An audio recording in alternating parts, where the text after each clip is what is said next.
বিতরণ অনুষ্ঠানে সম্মানিত প্রধান অতিথি, সাতক্ষীরা ৪ আসনের মাননীয় জাতীয় সংসদ সদস্য, আমাদের এই উপকূলীয় জনপদের মানুষের পরীক্ষিত বন্ধু জননেতা জনাব মাতাউল্লাহ দোলন মহোদয়, সভাপতির আসন অলঙ্কৃত করেছেন লিডার্স পরিচালনা কমিটির অন্যতম সদস্য শিক্ষক সাংবাদিক বাবু রণজিৎ বর্মন।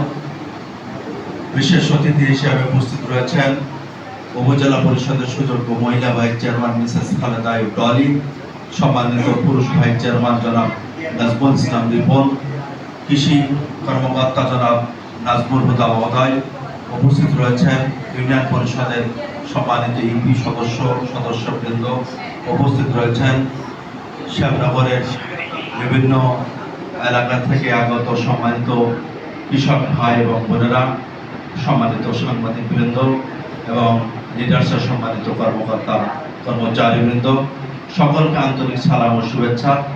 আমরা সকলেই মাননীয় প্রধানমন্ত্রীর যে স্বপ্ন, এই বাংলাদেশ বঙ্গবন্ধুর স্বপ্নের সোনার বাংলাদেশ বিনির্মাণ হবে, সেই লক্ষ্যকে সামনে রেখে জননেত্রী শেখ হাসিনা কৃষি অর্থনীতির উপরে গুরুত্ব দিয়ে তিনি কাজ করে যাচ্ছেন।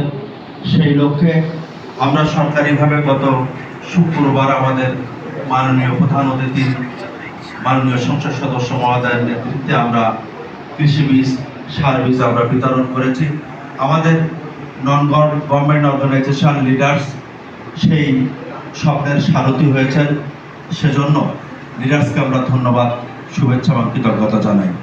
আজকে আপনারা শতকরা 30টা স্বপ্ন দেখেছিলেন, সেই স্বপ্ন আমরা সকলে মিলে বাস্তবায়ন করব। এই বাংলাদেশ একটু অর্থনৈতিকভাবে স্বনির্ভর দেশে রূপান্তরিত হবে, এই বাংলাদেশ উন্নত বিশ্বের বুকে নাম লেখাবে। তার জন্য আমাদের প্রয়োজন রয়েছে। লিডার সেটি অনুধাবন করতে সক্ষম হয়েছে। কৃষকদের ছাড়া, কৃষি অর্থনীতির উন্নতি ছাড়া এই বাংলাদেশ এগোতে পারবে না। বাংলাদেশকে এগিয়ে নিয়ে যেতে হলে, বাংলাদেশকে সমৃদ্ধির পথে নিয়ে যেতে হলে কৃষকদের গুরুত্ব অত্যন্ত বেশি আমাদের কাছে।